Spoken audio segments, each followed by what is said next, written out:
Last fall, my family moved to a new house with a big yard. In the middle of the yard stood an old, twisted tree. It looked spooky, especially at night.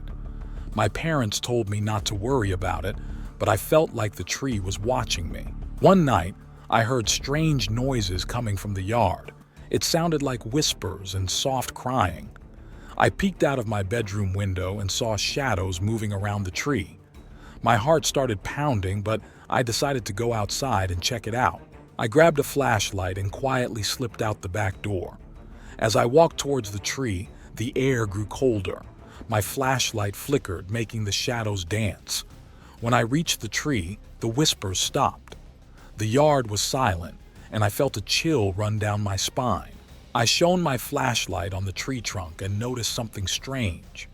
There were old carvings in the bark, like names and dates. As I traced the carvings with my fingers, I felt a sudden gust of wind.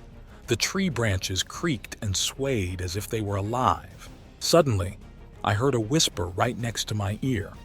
"Help us," it said. I jumped back and saw a ghostly figure standing next to the tree. It was a young girl with sad eyes, dressed in old-fashioned clothes. She pointed to a spot near the roots of the tree.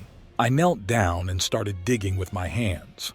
The ground was cold and damp. After a few minutes, I found a small, rusted box. I opened it and found an old photograph and a locket inside.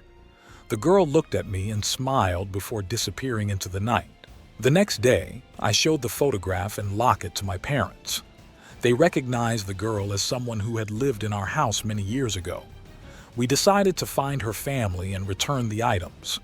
The family was very grateful and shared stories about the girl and the tree. After that night, the whispers and shadows around the tree stopped. The yard felt peaceful, and I no longer felt scared. The haunted tree had finally found peace.